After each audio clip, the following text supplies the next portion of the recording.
Six chapter को continue करते हैं और इंडस्ट्री एनालिसिस का सेकंड पार्ट देखते हैं। इसमें आता है हमारा की कंस्ट्रेनिंग फैक्टर्स कि अलग अलग इंडस्ट्री में कौन कौन से फैक्टर्स होते हैं जो कि उसके लिए कंस्ट्रेंट की तरह काम करते हैं, उसके लिए लिमिटेशन की तरह काम करते हैं। इसमें मेजरली हमें डिमांड साइड, सप्लाई साइड और रेगुलेटरी, ये तीन टाइप के कंस्ट्रेंट्स दिए हुए हैं। डिमांड साइड कंस्ट्रेंट्स का मतलब क्या है कि जिस इंडस्ट्री में यह कंपनी ऑपरेट कर रही है उसका मार्केट साइज लिमिटेड है, बहुत ज्यादा उसमें ग्रोथ नहीं है, बहुत ज्यादा उसमें पोटेंशियल नहीं है। जो आपके टारगेट कस्टमर्स है जो आपका प्रोडक्ट को यूज करेंगे वो भी लिमिटेड है। फिर हो सकता है सप्लाई साइड कंस्ट्रेंट्स कि डिमांड बहुत ज्यादा है लेकिन आप उसको पूरा नहीं कर पा रहे, आपके पास उतनी प्रोडक्शन कैपेसिटी नहीं है, तो आपके सप्लाई साइड कंस्ट्रेंट्स भी हो सकते हैं। फिर आपके रेगुलेशन से रिलेटेड कंस्ट्रेंट भी हो सकते हैं। आप किसी ऐसी इंडस्ट्री में हो जो कि रेगुलेटरी फ्रेमवर्क में काम करती है, उस पर कुछ रूल्स एंड रेगुलेशन है जिनको आपको फॉलो करना है। जैसे अगर हम टेली कम्युनिकेशन इंडस्ट्री की बात करें तो आपको लाइसेंस लेना पड़ता है, आपको नेटवर्क प्रोवाइड करना है तो उसके लिए लाइसेंस लेना पड़ता है। फिर आप किसी ऐसी इंडस्ट्री में हो जिसमें आपको environmental factors, pollution, waste disposal, उनका ध्यान रखना पड़ता है, तो आपको उन्हें स्ट्रिक्टली फॉलो करना पड़ेगा। तो जिस भी इंडस्ट्री में आप काम कर रहे हो उस पर कौन से कॉन्स्टेंट्स अप्लाई होते हैं उसके बारे में आपको पता होना चाहिए। और जो अलग अलग ये कॉन्स्टेंट्स है इसके बेसिस पर आप एक इंडस्ट्री को कंपेयर कैसे कर सकते हो, उसके लिए अलग अलग फैक्टर्स होते हैं, अलग अलग पैरामीटर्स होते हैं जिनको बोलते हैं की परफॉर्मेंस इंडिकेटर, केपीआई। कि आपको एक इंडस्ट्री के अंदर अलग अलग कंपनीज को कंपेयर करना है तो आप किस बेसिस पर कंपेयर कर सकते हो। जैसे अगर मैं नॉर्मल पर्सपेक्टिव में बात करूं तो एक डेवलपर है, उसके लिए केपीआई क्या हो सकती है कि उसने कितने इश्यूज रिजोल्व किए, कितने फीचर्स न्यू इंट्रोड्यूस किए। एक कोई पर्सन सेल्स में है तो उसके लिए केपीआई क्या हो सकती है कि उसने कितनी सेल्स की, कितने न्यू कस्टमर को वो अपने प्लेटफॉर्म पर लेकर आया। तो इस तरह से अलग अलग चीजों को जज करने के लिए अलग अलग पैरामीटर्स हो सकते हैं। तो यहाँ पर हम कुछ इंडस्ट्रीज के केपीआईज, की परफॉर्मेंस इंडिकेटर, कि किन पैरामीटर्स पर हम उन इंडस्ट्री को देख सकते हैं। सबसे पहले अगर मैं automobile and capital good industry की बात करूं, जैसे कि कार मैन्युफैक्चरर, तो उनमें केपीआई क्या हो सकती है, वॉल्यूम एंड वॉल्यूम ग्रोथ, कितनी कार प्रोड्यूस करी और कितनी कार सेल की और उनमें कितनी ग्रोथ आई, लास्ट ईयर से कितनी ज्यादा आपने सेल की। Capacity and capacity utilisation rate, मान लो आपके पास 100 कार को प्रोड्यूस करने की कैपेसिटी थी लेकिन आप उसका केवल 70% यानी कि 70 कार ही प्रोड्यूस कर पाए, तो आपकी ओवरऑल कैपेसिटी कितनी है, कितनी आप प्रोड्यूस कर सकते हो, उसमें से आप कितनी अभी यूटिलाइज कर रहे हो, कितनी प्रोड्यूस कर पा रहे हो। फिर अगर मैं एयरलाइन एंड ट्रांसपोर्टेशन इंडस्ट्री की बात करूं तो ये क्या है, एक जगह से दूसरी जगह ट्रेवल करते हैं, पैसेंजर ने कितने किलोमीटर ट्रेवल किया। या फिर कुछ केवल कार्गो प्लेन्स होते हैं कि केवल माल इधर से उधर लेकर जाते हैं, पैसेंजर को कैरी नहीं करते, तो कार्गो ने कितने किलोमीटर का ट्रेवल किया। प्राइस पर पैसेंजर किलोमीटर, 1 किलोमीटर को ट्रेवल करने के लिए कितना प्राइस मिला, कितनी कॉस्ट आई, कितना प्रॉफिट हुआ। Capacity and utilisation rate, occupancy rate, वही कि आपके पास मान लो एरोप्लेन में 100 सीट्स थी, उसमें से मान लो 70 ही फुल हो रही हैं, तो आपकी ऑक्यूपेंसी रेट कितनी हो गई, 70%। फिर आते हैं आपके कमर्शियल बैंक्स एंड एनबीएफसीज, जैसे आपका एचडीएफसी बैंक हो गया, एसबीआई बैंक हो गया, इनके लिए क्या केपीआई रहेगी। पहला आता है नेट इंटरेस्ट मार्जिन, ये आरबीआई से लोन लेते हैं, कस्टमर को लोन देते हैं, तो अगर आरबीआई से कम परसेंट पर लोन लेंगे और कस्टमर को ज्यादा परसेंट पर देंगे तो जो डिफरेंस आएगा वो इनका प्रॉफिट होगा, उसे ही नेट इंटरेस्ट मार्जिन कहते हैं। कि कम में लोन लिया और ज्यादा में फर्दर आगे लोन दे दिया, तो उसका जो मार्जिन है उसे बोलेंगे नेट इंटरेस्ट मार्जिन।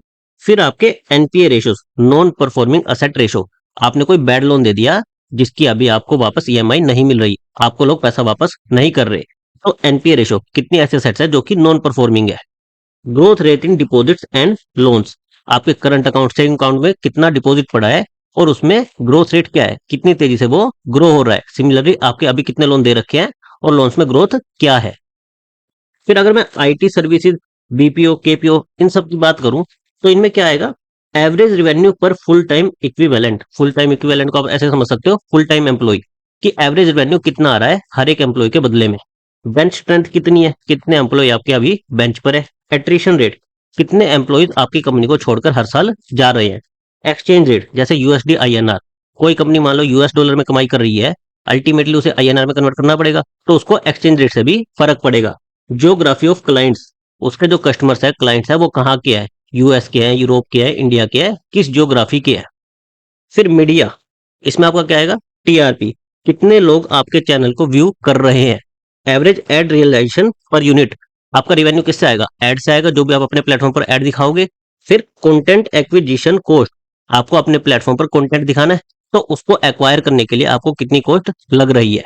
अगर हम रिटेल की बात करें तो इसमें क्या जाएंगे, जैसे वॉलमार्ट क्या है, आपका एक रिटेल स्टोर है, तो आपकी कंपनी के कितने स्टोर्स हैं, फिर हर एक स्टोर की सेल कितनी है और उनमें ग्रोथ कितनी हो रही है, फुटफॉल्स, कितने लोग आपके स्टोर पर आ रहे हैं। फिर कंज्यूमर गुड की बात करूं तो again volume and it's growth, कितना आपने बेचा और उसमें ग्रोथ कितनी है। Average price and it's growth, जो भी कस्टमर आ रहा है एवरेज कितने का सामान खरीद रहा है और उसमें ग्रोथ कितनी है। Telecommunication internet service providers, इनकी बात करें तो एवरेज रिवेन्यू पर यूजर, एक यूजर से कितना रिवेन्यू आ रहा है। Subscriber churn rate, churn rate को आप एट्रिशन रेट की तरह ही समझो कि सब्सक्राइबर कितने छोड़कर जा रहे हैं। कॉस्ट ऑफ सब्सक्राइबर एक्विजिशन, एक सब्सक्राइबर को अपने प्लेटफॉर्म पर लाने के लिए आपको कितनी कॉस्ट लग रही है। हर एक इंडस्ट्री की केपीआई अलग होती है, ये केवल रेफरेंस के लिए दी हुई है और इसमें सारी इंडस्ट्री कवर भी नहीं है। तो आपको एग्जाम में थोड़ा सा दिमाग लगाना पड़ेगा, थोड़ा सोचना पड़ेगा कि इस इंडस्ट्री की केपीआई क्या हो सकती है। फिर आता है regulatory aspects, rules and regulation in the industry, जिस इंडस्ट्री में आप काम कर रहे हो उसके अंदर क्या रूल्स एंड रेगुलेशन है, इसकी नॉलेज होनी चाहिए। क्योंकि अगर थोड़ा सा भी रेगुलेशन में चेंज आ जाए तो वो आपके बिजनेस पर एक बड़ा इम्पैक्ट कर सकता है। जैसे अगर एनवायरमेंटल पॉलिसीज में चेंज आ गया तो उससे आपके बिजनेस पर इम्पैक्ट आ सकता है, अगर आप किसी ऐसे सेक्टर में हो जो कि एनवायरमेंट को हार्म पहुंचा रहा है। इसका अगर हम एग्जांपल देखें, जब एनवायरमेंटल पॉलिसी में चेंज आया तो बहुत सारी माइंस को क्लोज करना पड़ा। फिर अगर आप टेलीकॉम सेक्टर में हो तो उसमें ऑपरेट करने के लिए आपको लाइसेंसेस की जरूरत होती है। तो अगर आपका टेलीकॉम लाइसेंस कैंसिल हो गया तो आपके बिजनेस पर बहुत ज्यादा इंपैक्ट पड़ेगा। तो जिस भी इंडस्ट्री में आप काम कर रहे हो उस इंडस्ट्री के रूल्स एंड रेगुलेशन क्या है, क्या लाइसेंसिंग की रिक्वायरमेंट है, उसके बारे में आपको पता होना चाहिए। और उसका इम्पैक्ट भी, कि अगर किसी रेगुलेशन को आप फॉलो नहीं कर पाए तो उसका आपके बिजनेस पर क्या इम्पैक्ट आ सकता है। फिर हमारा आता है टैक्सेशन। मेनली दो टाइप के टैक्सेस होते हैं, डायरेक्ट टैक्स और इनडायरेक्ट टैक्स। डायरेक्ट टैक्स क्या होता है, जिसमें जिस पर टैक्स लग रहा है उसे ही गवर्नमेंट को पे करना है। जैसे इनकम टैक्स, आपने इनकम अर्न की, इस पर आपको टैक्स देना है। तो टैक्स को बियर कौन कर रहा है, आप बियर कर रहे हो। और जमा कौन कराएगा, जब आप आईटीआर फाइल करोगे तो आप ही उसे जमा कराओगे। तो इसलिए ये डायरेक्ट टैक्स है कि जिस पर्सन पर लग रहा है उसे ही गवर्नमेंट को टैक्स जमा कराना है। इसके अलावा आपके दो टर्म होते हैं, सरचार्ज और सेस। सरचार्ज क्या होता है, इनकम टैक्स पर एडिशनल टैक्स लगता है जो कि स्टेट गवर्नमेंट के साथ शेयर नहीं किया जाता। नॉर्मली टैक्स में क्या होता है, सेंट्रल गवर्नमेंट स्टेट गवर्नमेंट के साथ शेयर करती है टैक्स को, लेकिन जो सरचार्ज है वो पूरा का पूरा सेंट्रल गवर्नमेंट के पास जाएगा, उसे स्टेट गवर्नमेंट के साथ शेयर नहीं किया जाएगा। फिर एक आता है सेस, ये आपके टैक्स और सरचार्ज, इस पर एडिशनल चार्ज लगता है जिसका यूज स्पेशल पर्पज के लिए किया जाता है। जैसे अगर एजुकेशन सेस लग रहा है तो उससे जो भी इनकम होगी वो केवल एजुकेशन सेक्टर पर ही स्पेंड होगी। हेल्थ केयर पर कोई सेस लग रहा है तो उससे जो भी इनकम होगी वो केवल हेल्थ के लिए स्पेंड होगी।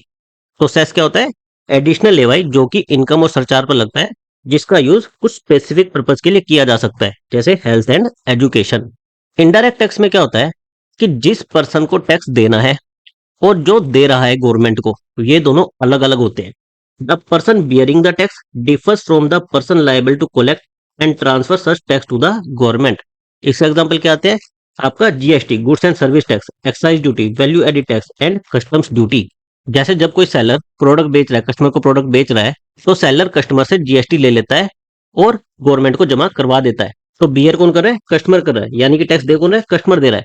लेकिन गवर्नमेंट को जमा कौन करा रहा है, सेलर करा रहा है। सेलर कस्टमर से ले रहा है और गवर्नमेंट को जमा करा दे रहा है।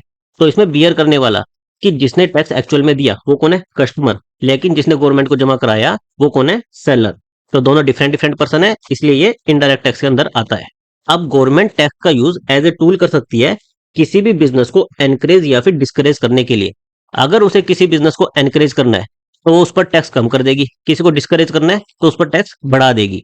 जैसे अगर गवर्नमेंट को रिसर्च एंड डेवलपमेंट को एनकरेज करना है तो वो उस पर टैक्स कम कर देगी, आइदर टैक्स रेट कम कर देगी या फिर उस पर जो भी एक्सपेंडिचर हो रहा है उसको टैक्स एग्जेम्प्ट कर देगी, कोई टैक्स उससे नहीं लगी। किसी बिजनेस को डिस्करेज करना है तो उस पर टैक्स बढ़ा देगी। अब हमने चार टाइप के टैक्स देखे थे, जीएसटी, एक्साइज ड्यूटी, वैट और कस्टम्स ड्यूटी। इन्हीं को थोड़ा सा डिटेल में देख लेते हैं। जीएसटी कब लगता है, जब आप किसी गुड्स को सेल करते हो या फिर सर्विस को सेल करते हो। Charge at the time of sale of goods और सर्विसेज, इसकी रेट वेरी करती है, हर एक प्रोडक्ट के लिए अलग होती है। किसी पर कोई जीएसटी नहीं है, किसी पर अप टू 28% जीएसटी है। अब जीएसटी कुछ प्रोडक्ट्स पर नहीं लगता। जीएसटी जब नहीं आया था तो उन प्रोडक्ट्स पर अलग अलग चीजें लगती थी, एक्साइज ड्यूटी लगती थी, वैट लगता था, कस्टम्स ड्यूटी लगती थी। तो अभी भी सारे प्रोडक्ट जीएसटी के अंदर नहीं आते। एक्सेप्शन क्या है जो कि जीएसटी के अंदर नहीं आते? फोसिल फ्यूल, जैसे कि आपके पेट्रोल, डीजल, कोल हो गए, लिक्कर हो गई, और इंपोर्ट्स। इंपोर्ट्स यानी कि आप जो भी विदेश से सामान ला रहे हो। इसके साथ डबल टैक्सेशन को अवॉइड करने के लिए GST vendors can claim credit of GST paid on their input goods and then will have to remit the balance to the account of the government. इसका मीनिंग क्या है? मान लो आप एक सेलर हो, आप कस्टमर को सामान बेच रहे हो, राइट? आप अपना सामान कहीं से ला भी रहे हो, सप्लायर से ला भी रहे हो। आपके पास मल्टीपल सप्लायर हो सकते हैं। आपने जब इनसे सामान खरीदा तो इन लोगों ने आपसे जीएसटी चार्ज किया, तो आपने कुछ जीएसटी इनको ऑलरेडी पे कर रखा है। फिर आपने जब ये प्रोडक्ट बेचा तो कस्टमर से आपने जीएसटी चार्ज किया। अल्टीमेटली आपने कस्टमर से जीएसटी कलेक्ट किया, लेकिन गवर्नमेंट को कौन जमा कराएगा? सेलर जमा कराएगा। तो ये जो जीएसटी है ये आपने गवर्नमेंट को जमा कराना है, लेकिन कुछ जीएसटी ऑलरेडी आपको चार्ज हो चुका है आपके सप्लायर्स के थ्रू। तो आपको ये जीएसटी सप्लायर को दिया और कस्टमर से जो लिया वो गवर्नमेंट को दिया। तो आप पर दो बार जीएसटी ना लगे, इसके लिए क्या बोलते हैं गवर्नमेंट, कि जितना जीएसटी आपने दिया और जितना आपने कस्टमर से लिया, इन दोनों का डिफरेंस, दिस माइनस ये वाला, जो ये आएगा, केवल इतना ही आपको गवर्नमेंट को जमा कराना है। पूरा का पूरा जमा नहीं कराना है, केवल इनका डिफरेंस, कि जितना आपने लिया और जितना आपने दिया उन दोनों का डिफरेंस, उतना ही आपको जमा कराना है। फिर आता है एक्साइज ड्यूटी। ये किस पर लगता है? जो भी गुड्स इंडिया में मैन्युफैक्चर हो रही है, इंडिया में प्रोड्यूस हो रही है, उस पर एक्साइज ड्यूटी लगती है। प्रोडक्शन पर एक्साइज ड्यूटी लगती है। ज्यादातर गुड्स तो एक्साइज ड्यूटी से जीएसटी पर मूव हो गए हैं, लेकिन लिक्कर, पेट्रोल और डीजल जो कि जीएसटी से एग्जाम्प्ट है, उन पर अभी भी एक्साइज ड्यूटी लगती है। वैल्यू एडिड टैक्स, ये क्या होता है? ये भी प्रोडक्ट की सेल पर लग रहा है, लेकिन ये स्टेट गवर्नमेंट चार्ज करती है। और ये किस पर लगता है? लिक्कर, पेट्रोल और डीजल पर। कस्टम ड्यूटी क्या है? इंपोर्टेड प्रोडक्ट्स, जो कि फॉरेन से सामान आप ला रहे हो, उस पर लगता है, और इसकी रेट वेरी करती है, हर एक प्रोडक्ट के लिए अलग अलग हो सकती है। इसके अलावा कुछ और टैक्सेस होते हैं, जैसे कि रोड टैक्स। आप जब भी कोई न्यू व्हीकल खरीदते हो, कार खरीदते हो, बाइक खरीदते हो, तो आपको रोड टैक्स देना पड़ता है। ये वन टाइम होता है, यानी कि एक बार आपने दे दिया तो आपकी लाइफ टाइम के लिए हो गया, उस व्हीकल के लिए आपको दोबारा टैक्स नहीं देना। लेकिन इससे आपकी कार या फिर बाइक की कॉस्ट बढ़ जाती है, तो इससे ऑटोमोबाइल की सेल और रिलेटेड इंडस्ट्री इंपैक्ट होती है। क्योंकि अगर रोड टैक्स बहुत ज्यादा इंक्रीज हो जाएगा तो इससे प्राइस बढ़ जाएगा, ओवरऑल आपकी कॉस्ट बढ़ जाएगी, तो इसकी सेल्स कम हो जाएगी। फिर आता है स्टैंप ड्यूटी। ये किसे लगता है? अगर आपको कोई डॉक्यूमेंट रजिस्टर कराना है, आपने कोई प्रॉपर्टी खरीदी, उसको रजिस्टर कराना है, तो आपको स्टैंप ड्यूटी देनी पड़ेगी eight the time of purchase और सेल ऑफ असेट। इससे क्या इंपैक्ट होगा? रियल एस्टेट बिजनेस और इन्वेस्टमेंट मैनेजमेंट फर्म्स। क्यों? क्योंकि अगेन इससे आपकी प्रॉपर्टी का इफेक्टिव प्राइस बढ़ जाएगा। फिर आता है आपका security transaction tax on sale of securities. जैसे आपके इक्विटी स्टॉक्स हो गए, उनकी सेल पर लगता है। इससे शॉर्ट टर्म ट्रेडिंग को डिस्करेज होता है, क्योंकि आप पर टैक्स लग रहा है तो आपकी ट्रेडिंग कॉस्ट बढ़ जाएगी और आपका प्रॉफिट थोड़ा सा कम हो जाएगा, जिसकी वजह से जो स्टॉक ट्रेडिंग करते हैं उनको ये इंपैक्ट करता है, और स्टॉक ब्रोकिंग फर्म्स, क्योंकि अगर स्टॉक ट्रेडर्स कम ट्रेड करेंगे तो स्टॉक ब्रोकिंग फर्म्स को ब्रोकरेज कम मिलेगी। तो स्टॉक ट्रेडर्स और स्टॉक ब्रोकिंग फर्म्स को ये इंपैक्ट करता है। इसे एसटीडीबी कहते हैं, short form for security transaction tax. इसके साथ हमारा चैप्टर 6 कंप्लीट होता है। हमने इस वीडियो में जो टॉपिक डिस्कस किए उसके एक बार एमसीक्यू क्वेश्चंस देख लेते हैं। यहाँ पर हमने 11 से शुरू किया है, क्योंकि 10 क्वेश्चंस ऑलरेडी हम पार्ट 1 में कवर कर चुके हैं। The unique parameter for evaluation of the business in hotel sector is dash and for the retail sector is dash. जब हमने स्टडी किया था तो हमने रिटेल सेक्टर का तो देखा था, होटल सेक्टर का नहीं देखा था। अब हम ऑप्शन की हेल्प से देखते हैं कि क्या हम सही आंसर कर पाएंगे या नहीं। Net room income, net profit margin, average room tariffs, footfalls and same store sales, average revenue per user, net profit margin, average room tariff, net profit margin. तो पहले हमारे क्या है?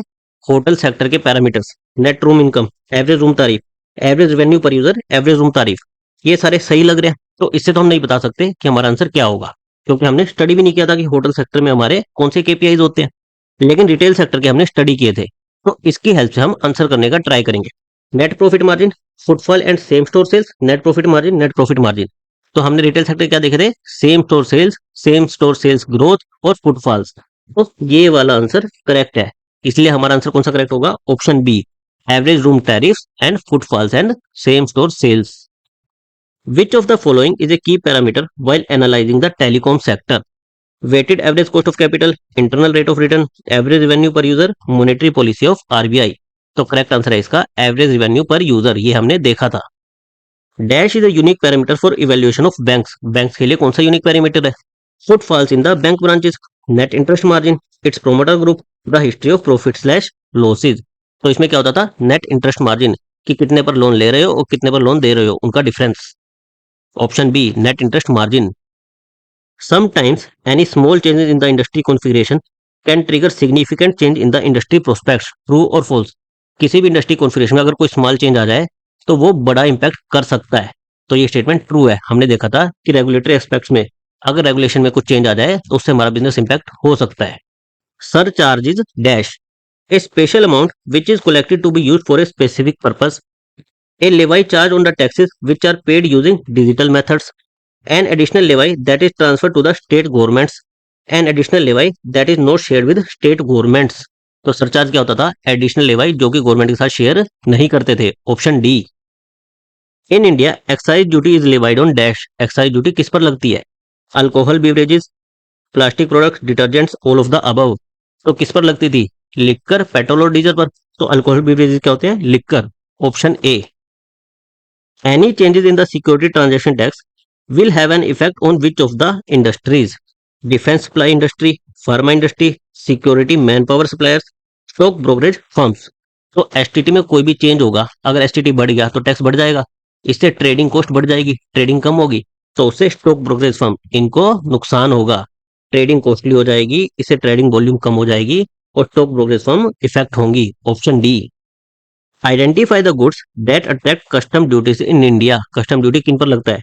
Only liquor, only fossil fuels, both liquor and fossil fuels, all imported goods. तो custom duty किसके लिए था? Imported goods के लिए था। Option D. Identify the correct statement, GST के रिगार्डिंग करेक्ट स्टेटमेंट बतानी है। GST is applicable on goods and services provided और sold in India. GST is applicable on production and is collected at the time of sale. GST is applicable all goods and services imported in India. GST is applicable on all goods and services produced in India और imported into India. तो GST किस पर लगता था? जो भी हम India में सेल कर रहे हैं। Option A. GST is applicable on goods and services provided और सोल्ड इन इंडिया। प्रोडक्शन पर क्या लगता था? हमारी एक्साइज ड्यूटी लगती थी। इंपोर्ट्स पर क्या लगता था? कस्टम ड्यूटी लगती थी। और यहाँ पर क्या दिया है? मिक्स दे दिया, इंपोर्टेड गुड्स भी दे दिया और इंडिया में सोल्ड होने वाली चीजें भी दे दी।